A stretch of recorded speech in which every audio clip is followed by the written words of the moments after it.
दोस्तों, दुनिया में ऐसा कोई भी रिश्ता नहीं है जिस रिश्ते ने रिश्ते को दागदार ना किया हो, भरोसे ने भरोसे को दागदार ना किया हो। दुनिया में ऐसी कोई भी कहानी नहीं है जिसमें अपनों ने अपनों को धोखा ना दिया हो। आज की जो कहानी है वो कहानी बताती है कि आप भरोसा करें तो किस पर, क्योंकि जब आपके अपने ही आपके खून के लिए आमादा हो जाते हैं, जब आपके अपने ही आपको मौत के घाट उतार देते हैं, तो फिर आप बताइए कि बाहर वालों पर भरोसा करना या ना करना, ये तो बात की बातें आ जाती हैं। तो दोस्तों, आज की जो कहानी है वो बेहद ही दिल दहला देने वाली है। जिसको पाल पोस कर बड़ा करते हैं वो आखिर कैसे कैसे रंग दिखाता है। तो हम कहानी शुरू करेंगे और जानेंगे कि ये कहानी आखिर है किसकी। लेकिन उससे पहले नमस्कार दोस्तों, मैं एडवोकेट आरडी आपका चैनल पर स्वागत करती हूँ और उम्मीद करती हूँ कि आप सब लोग स्वस्थ होंगे, सुरक्षित होंगे। दोस्तों, हम कहानी में आगे बढ़ें उससे पहले मैं यही कहना चाहूँगी कि अगर आप अपने इस परिवार में नए हैं या अभी तक आपने चैनल को सब्सक्राइब नहीं किया है तो सबसे पहले आप चैनल को सब्सक्राइब कर लीजिए और हाँ, बेल आइकन प्रेस करना ना भूलें फर्दर नोटिफिकेशन के लिए। और इसके साथ ही कहानी में लास्ट तक बने रहें और कहानी के बारे में आपकी क्या राय है कमेंट करके ज़रूर बताएं और आपके कमेंट्स के जवाब मैं वीडियो के लास्ट में ज़रूर दूंगी। तो चलिए दोस्तों, आपका समय नहीं लेते और जानते हैं कि क्राइम में और विश्वास में आखिर इस कहानी में है क्या। अनीता शुक्रवार की शाम 4:45 बजे अपनी भाभी कंचन वर्मा के घर पहुंची। उसने दरवाजे पर लगी कॉल बेल बजाई, लेकिन कई बार घंटी बजाने के बाद भी जब अंदर कोई हलचल नहीं हुई तो उसने दरवाजे को धक्का दिया और इससे दरवाज़ा बड़ी आसानी से खुल गया। अनीता अंदर पहुंची। उसने भाभी को आवाज़ लगाई, लेकिन फिर भी कोई जवाब नहीं मिला। बेडरूम में टीवी चल रहा था और मोबाइल भी बेड पर ही पड़ा था। तभी उसकी नज़र बाथरूम में जाती है। उसने बाथरूम का दरवाज़ा खोला तो हैरान रह गई। वहाँ फर्श पर भाभी कंचन बेहोश पड़ी थी। घर का सारा सामान भी अस्त व्यस्त पड़ा हुआ था। यह सब देखते ही अनीता चीखती हुई बाहर की ओर भागी। उसने यह जानकारी आसपास के लोगों और भाई कुलदीप वर्मा को दे दी। यह 19 फरवरी 2021 की बात है। अनीता के चीखने चिल्लाने की आवाज़ सुनकर आसपास के लोग एकत्रित हो जाते हैं। अनीता ने बगल में रहने वाली उसकी दूसरी भाभी और भाई कुलदीप वर्मा को फ़ोन करके बुला लिया। इस बीच किसी ने यह सूचना थाना क्वारसी को दे दी। तभी सराफा कारोबारी कुलदीप वर्मा अपने नौकर के साथ घर पहुंचते हैं और अपनी पत्नी को मेडिकल कॉलेज ले जाने के साथ साथ अपनी दोनों बेटियों और बेटे को फ़ोन करते हैं। डॉक्टरों ने जांच के बाद कंचन वर्मा को मृत घोषित कर दिया। सूचना मिलते ही थाना प्रभारी छोटे लाल पुलिस टीम के साथ घटनास्थल पर पहुंच जाते हैं। हत्या और लूट की घटना से सनसनी फैल जाती है। आसपास का पूरा माहौल बिगड़ने लग जाता है। कुलदीप वर्मा प्रतिष्ठित सराफा कारोबारी थे और घटना की जानकारी होते ही व्यापार मंडल के पदाधिकारियों के साथ साथ कुलदीप वर्मा की दोनों बेटियां और बेटा, शहर में रहने वाले अन्य परिजन और करीबी भी एकत्रित होने लग जाते हैं। घनी आबादी वाले इलाके में हत्या और लूटपाट की घटना पर लोग आक्रोशित होकर हंगामा करने लगे। स्थिति की गंभीरता को भांपकर इंस्पेक्टर ने अपने उच्चाधिकारियों को इस केस से अवगत कराया। आनन फानन में अलीगढ़ के SSP Muniraj ji, SP city Kuldeep Singh Gunawat, SP crime doctor Arvind Kumar सहित अन्य अधिकारी भी पहुंच गए। एसएसपी ने forensic, crime branch, surveillance, field unit और डॉग स्क्वाड की टीमों को भी मौके पर पहुंचने के लिए बोल दिया। उत्तर प्रदेश के अलीगढ़ के क्वारसी थाना क्षेत्र की सरोज नगर कॉलोनी में प्रतिष्ठित सराफा व्यवसायी कुलदीप वर्मा अपनी पत्नी कंचन वर्मा के साथ उस घर में रहते थे और उनका एक मकान एटा चुंगी चौराहे से करीब 100 मीटर की दूरी पर भी था। सराफा कारोबारी कुलदीप वर्मा रोजाना की तरह सुबह एटा चुंगी चौराहे के पास नौरंगाबाद स्थित अपने शोरूम पर चले जाते थे। इसके बाद ही बदमाशों ने इस घटना को अंजाम दिया था। उच्चाधिकारियों ने घटनास्थल का बारीकी से निरीक्षण किया, लूट और हत्या के बारे में जानकारी ली। कंचन के गले पर चोट के निशान थे, जबकि नाक से खून निकल रहा था। देखने से लग रहा था कि बदमाशों ने कॉल बेल बजाकर कंचन से दरवाज़ा खुलवाया और घर में घुसकर लूटपाट भी की। विरोध करने पर उन्होंने कंचन वर्मा की गला दबाकर हत्या कर दी। फिर उनको ले जाकर बाथरूम में बंद कर दिया। बाथरूम से गैस की बदबू भी आने से पता चला कि गैस गीजर का पाइप भी कटा हुआ था। तुरंत गैस सिलेंडर को बंद कर दिया गया। घर वालों ने पुलिस को बताया कि दूध वाले नौकरानी अपने बेटे व करीबी के अलावा मृतका किसी के लिए दरवाज़ा नहीं खोलती थी। घर में एक कुत्ता भी है जो घटना के समय मकान की पहली मंजिल के कमरे में बंद था। यह भी पता चला कि नौकरानी काम करके वहां से जा चुकी थी। दोपहर करीब 1:30 बजे कंचन ने अपने छोटे दामाद पुनीत को जन्मदिन की बधाई देने के लिए फ़ोन किया था। उन्होंने करीब 7 मिनट तक बात भी की, फिर यह कहते हुए बेड पर मोबाइल रख दिया कि दरवाजे पर कोई आया है और इसके बाद फ़ोन डिस्कनेक्ट हो जाता है और यही आखिरी कॉल थी। इसी दौरान बदमाशों ने घटना को अंजाम दिया था। शाम 4:45 बजे शहर के ही ऊबरकोट मोहल्ले में रहने वाली कुलदीप की बहन अनीता आई, तब घटना की जानकारी मिली। फॉरेंसिक टीम ने कई स्थानों से फिंगरप्रिंट उठाए। घर में ऐसा कोई व्यक्ति नहीं था जिसे यह तक पता था कि घर में हथौड़ी और आदि कहाँ रखी थी। उसे यह जानकारी थी कि बेडरूम के अंदर एक छोटा सा कमरा है और जिसके अंदर तिजोरी है। पुलिस को आशंका थी कि वारदात को अंजाम देने वाले बदमाशों को घर की हर चीज़ की जानकारी थी। संभावना थी कि लुटेरे परिवार के नज़दीकी ही रहे होंगे। दिन दहाड़े हुई इस वारदात की आसपास के किसी भी व्यक्ति को भनक तक नहीं लगी थी, जबकि घर वालों के मुताबिक हत्या और लूटपाट की घटना दोपहर करीब 1:30 बजे किसी के कॉल बेल बजाने के बाद हुई थी। बदमाशों ने घर के औजारों से ही छोटे कमरे तथा वहां रखी तिजोरी के ताले तोड़े थे। घर में जमीन, बीमा पॉलिसी आदि के कागजात बिखरे पड़े हुए थे। टूटी हुई चूड़ियां भी मिली थी और अंदर के कमरे की तिजोरी तोड़कर बदमाश हीरे, सोने और चांदी के गहने लूट कर ले गए थे। लूटे गए सामान की कीमत 1 करोड़ से अधिक बताई गई। सराफा कुलदीप वर्मा की तरफ से पुलिस ने धारा 302, 394 के तहत अज्ञात हत्यारों के खिलाफ रिपोर्ट दर्ज कर ली। मौके की कार्यवाही पूरी करने के बाद पुलिस ने मृतका के शव को पोस्टमार्टम के लिए अलीगढ़ भेज दिया। कुलदीप वर्मा का नौरंगाबाद देवी मंदिर के पास कुलदीप ज्वेलर्स के नाम से एक शोरूम है। घटना के समय वह अपने शोरूम पर कारीगर के ही साथ थे। सराफा कारोबारी की दोनों विवाहित बेटियों ने पुलिस को बताया कि इस वारदात में हो ना हो कोई ऐसा व्यक्ति शामिल है जो या तो हमारा अपना है या फिर हमारे घर के बारे में बारीकी से जानता है कि कौन सी चीज़ किस जगह पर रखी हुई है। इस बारे में परिवार के करीबी सदस्यों, अक्सर घर आने वालों के अलावा किसी को जानकारी नहीं थी। टूटी हुई चूड़ियां देखकर पुलिस ने अनुमान लगाया कि बदमाशों से संघर्ष के दौरान मृतका की चूड़ियां जो है वो टूट गई होंगी। खोजी कुत्ता मकान के बाहर गली के मोड़ तक जाने के बाद ठिठक कर रह गया। इसे लेकर तमाम तरह के कयास भी किए जाने लगे। घर वालों ने बताया कि दुकान के कीमती जेवरातों के अलावा गिरवी रखे जेवरात भी टूटी हुई तिजोरी में रखे थे। बदमाशों ने बेडरूम के अंदर वाले कमरे और उसके अंदर रखी तिजोरी के अलावा किसी चीज़ को हाथ नहीं लगाया था। कुलदीप वर्मा मूल रूप से महेंद्र नगर के रहने वाले थे। कुलदीप 5 भाइयों में से दूसरे नंबर के थे। सबसे बड़े भाई राजू की मृत्यु हो चुकी थी, जबकि तीसरे नंबर के संजय, चौथे नंबर के पंकज और सबसे छोटा महेंद्र है। पिता ज्ञानचंद्र भी ज्वेलरी की दुकान थी और इनका भी ज्वेलरी का ही काम खानदानी भी था।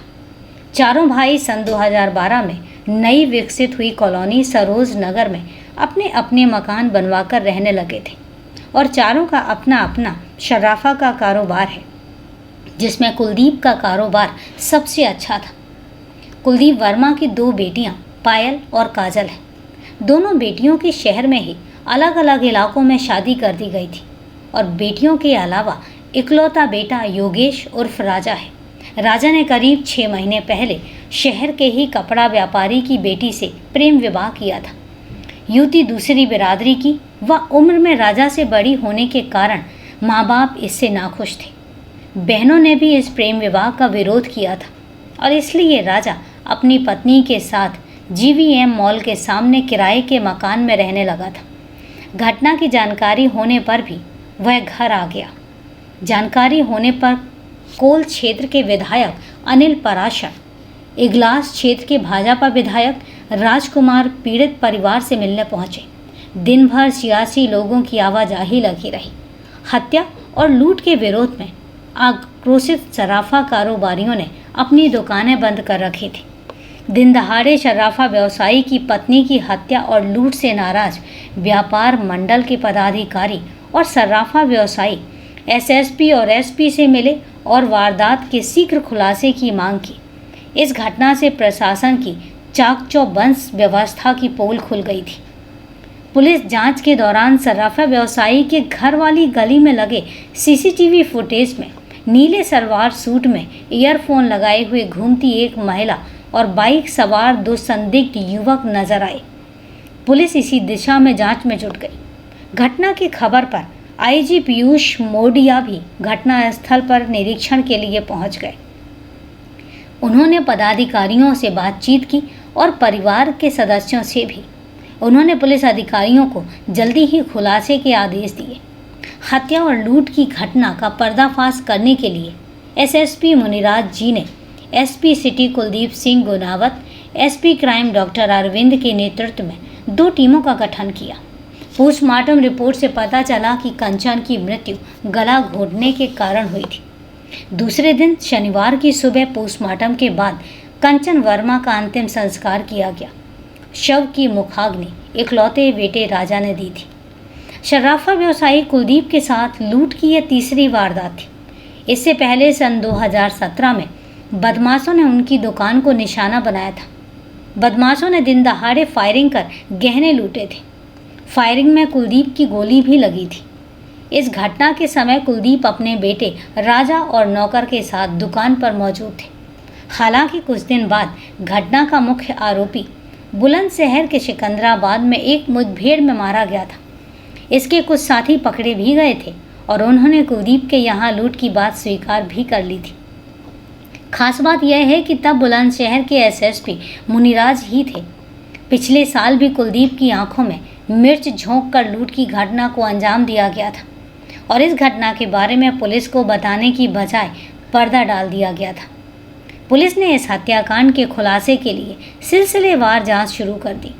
पुलिस के सामने 5 बिंदु थे जिन पर वह जांच कर रही थी। मृतका के घर वालों ने पुलिस को बताया कि दिन भर घर बंद रहने वाली कंचन अपने परिचितों के लिए ही दरवाज़ा खोलती थी। दोपहर में 12 से 1 बजे के बीच कामवाली के आने पर ही कंचन बाथरूम में नहाने जाती थी। तिजोरी तोड़ने को घर में रखे औजार किसी अपने ने ही उठाए होंगे। ऐसा भी अनुमान लगाया गया कि मृतका जब बाथरूम में नहाने गई हो उसी समय घटना को अंजाम दिया हो और इससे नौकरानी अंजू पर भी शक की सुई घूमने लगी। पुलिस ने उसका मोबाइल भी कब्जे में ले लिया। उसकी कॉल डिटेल्स भी खंगाली गई। पुलिस के रडार पर अंजू और उसके परिवार का कोई सदस्य था, क्योंकि अंजू का पेशेवर लुटेरा पति इस समय गैंगस्टर केस में जेल में बंद था। अंजू घटना से 20 दिन पहले ही आई थी। हालांकि 2 साल पहले वह कुलदीप के घर में काम कर चुकी थी, लेकिन 1 साल पहले काम छोड़कर जा चुकी थी।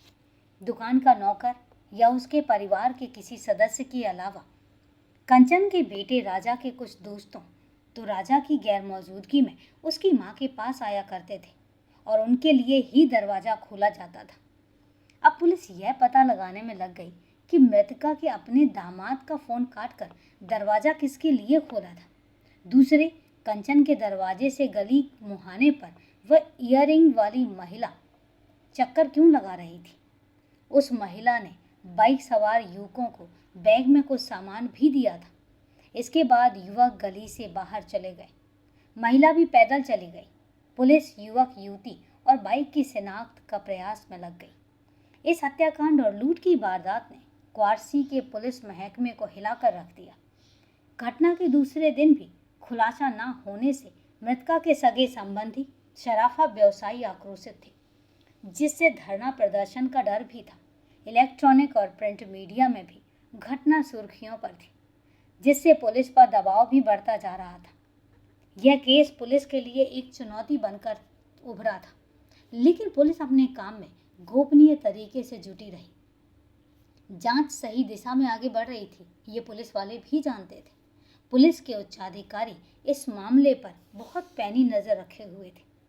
पुलिस अब तक मिले साक्ष्यों पर काम कर ही रही थी कि इसी बीच 20 फरवरी 2021 को शाम 7 बजे पुलिस को राजा के मोबाइल पर एक कॉल उसकी पत्नी की मिली। उस कॉल को ट्रैक किया गया तो पूरा भेद ही खुल गया। उसमें राजा अपनी पत्नी को बेबी नाम से संबोधित करते हुए कह रहा था कि सब ठीक चल रहा है, पुलिस दूसरी दिशा में काम कर रही है और तुम अब अपना अच्छे से इलाज कराना। इस पर पुलिस का माथा ठनक गया और राजा को हिरासत में लेकर पुलिस थाने लेकर आ गई। पुलिस पूछताछ में राजा ने सिर्फ इतना ही कहा कि मैं अलग रहता हूँ, कुछ समझ में नहीं आ रहा है कि ये क्या हुआ। जब पुलिस ने उसे सीसीटीवी की वो फुटेज दिखाई जिसमें एक युवक और एक युवती बाइक पर आते और जाते दिखाई दे रहे थे, फुटेज देखते ही उसके चेहरे की रंगत उड़ गई। घटना के दिन 1 बजे तक की गतिविधियों को तो उसने सही बताया, लेकिन 1 बजे के बाद की गतिविधियों पर वह चुप्पी साध गया, जबकि उसके मोबाइल की लोकेशन दोपहर 1:30 बजे से घटना स्थल पर ही दिखा रही थी। वहां से निकलकर वह अपने किराए वाले घर तक गया और पिता के कॉल करने पर वहां से लौट कर आया। फुटेज में दिखे उसके साथियों के मोबाइल पर भी उसकी बातचीत होने की पुष्टि हुई थी और उसके बाद राजा तोते की तरह बोलने लगा। उसने खुद ही वारदात करने और इसमें अपनी पत्नी, दोस्त और उसकी प्रेमिका के शामिल होने की बात कबूल ली। पुलिस ने रात में ही ताबड़तोड़ दबिशें देनी शुरू कर दी। पुलिस ने इस वारदात में शामिल 4 आरोपियों को गिरफ्तार कर लिया। पूछताछ करने पर आरोपियों ने अपना अपराध कबूल कर लिया और इस प्रकार महज 30 घंटे में ही पुलिस ने घटना का पर्दाफाश कर दिया। 21 फरवरी 2021 रविवार को एसएसपी मुनिराज ने दोपहर को पुलिस लाइन सभागार में प्रेस वार्ता आयोजित कर घटना का खुलासा किया। उन्होंने बताया कि प्रथम दृष्टया मिले संकेतों के आधार पर पुलिस ने अपनी जांच कुलदीप वर्मा के परिचितों के साथ ही काम वाली की ओर भी मोड़ दी थी। पुलिस ने घटना के पर्दाफाश के लिए लगभग 50 सीसीटीवी खोजे थे। घर के बाहर लगे सीसीटीवी की फुटेज से पुलिस को एक क्लू मिला था कि एक महिला के हाथ से बाइक सवार बदमाशों ने कुछ सामान लिया है।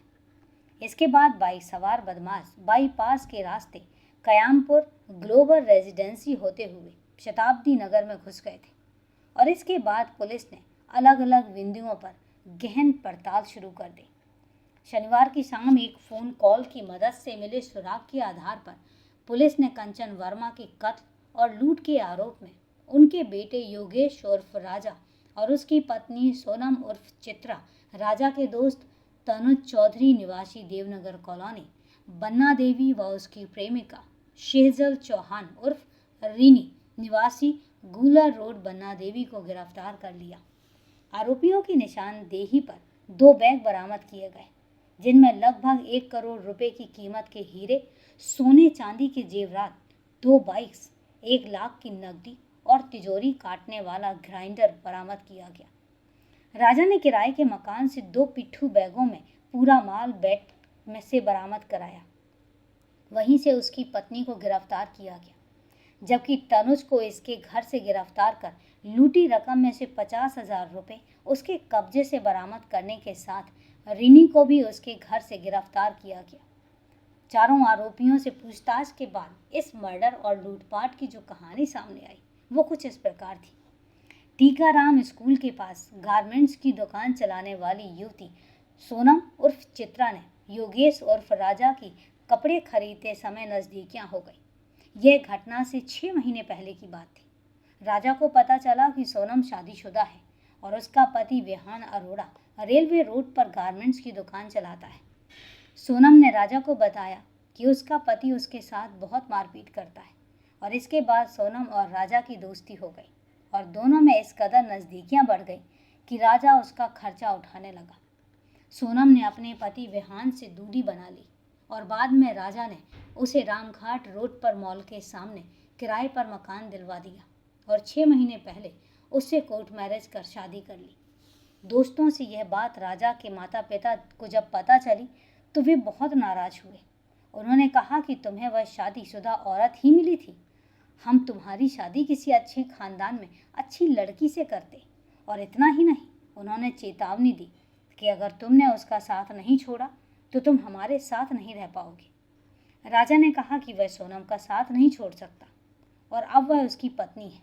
इस बात पर कुलदीप ने बेटे राजा को घर से निकाल दिया।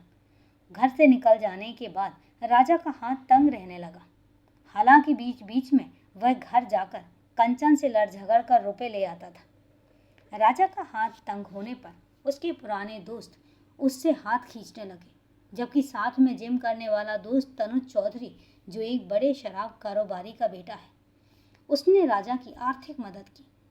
6 महीने तक सब कुछ ठीक चलता रहा। तब अनुज ने अपनी प्रेमिका सेजल उर्फ रीनी से शादी करनी चाही तो उसे रुपयों की ज़रूरत पड़ी और यह बात उसने राजा को बताई।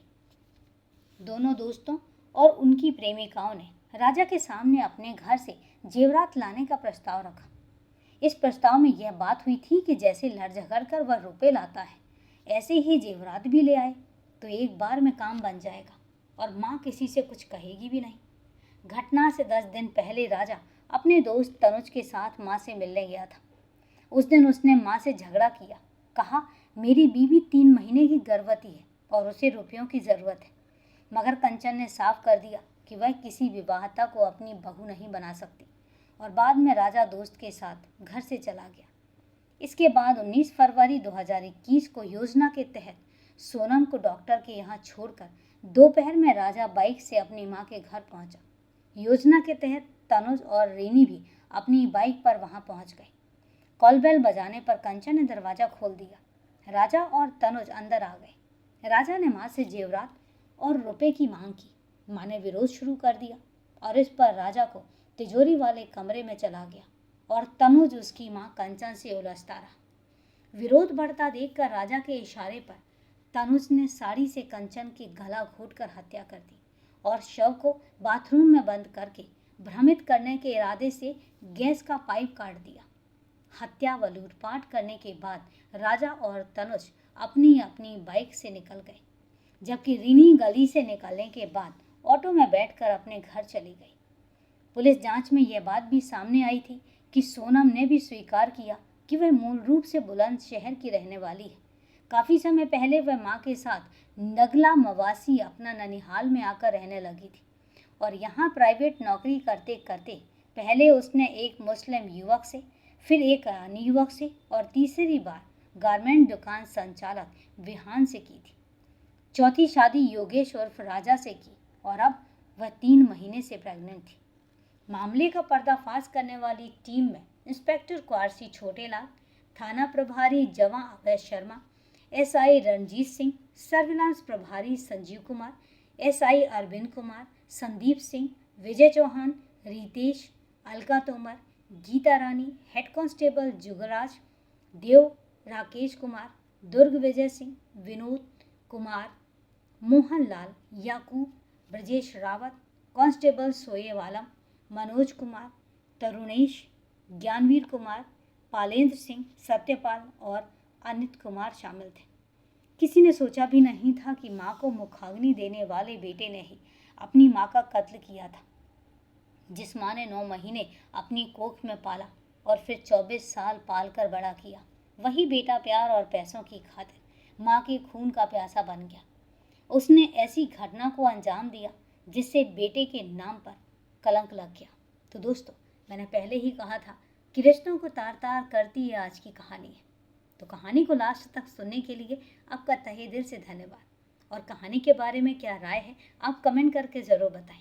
और अब सिलसिला आपके कमेंट्स और मेरे जवाब का।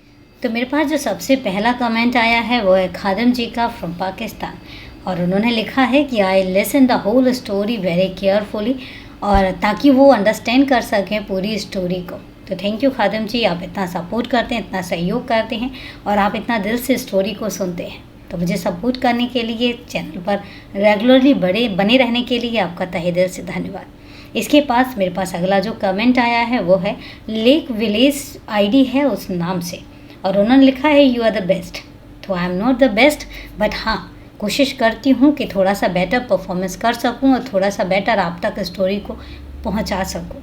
तो थैंक यू सपोर्ट करने के लिए, सहयोग करने के लिए। अगर मुझे आप अपना नाम ज़रूर बताएंगे और आप कहाँ से हैं तो मुझे और भी अच्छा लगेगा। तो तहे दिल से शुक्रिया। और इसके अलावा मेरे पास एक मेल आया है, ये है रूपरानी फ्रॉम बिहार। और रूपरानी बिहार, इन्होंने मेल किया है कि मैं जो है वो अक्सर किचन में काम करते करते या अपने दिन का काम निपटाते निपटाते आपकी कहानी को सुनती हूँ। तो रूपरानी जी, तहे दिल से धन्यवाद कि आप कहानी को सुनते हैं। और हाँ, कहानी वैसे भी ऑडियो फॉर्म में भी सुनी जाए तो भी अच्छी लगती है, क्योंकि ऑलरेडी कहानी में जो है वो सिर्फ वॉइस होती है, पूरी स्टोरी होती है। और चलिए, आप इतना अच्छे से लाइक करते हैं और दिल से सुनते हैं, तहे दिल से धन्यवाद। तो आप सब लोगों का वेरी वेरी थैंक यू। तो चले दोस्तों, आज के लिए इतना ही। कल फिर मिलते हैं क्राइम की एक सच्ची कहानी के साथ। तब तक के लिए सेफ रहें, सुरक्षित रहें और अपना ध्यान रखें। जय हिंद दोस्तों, जय भारत।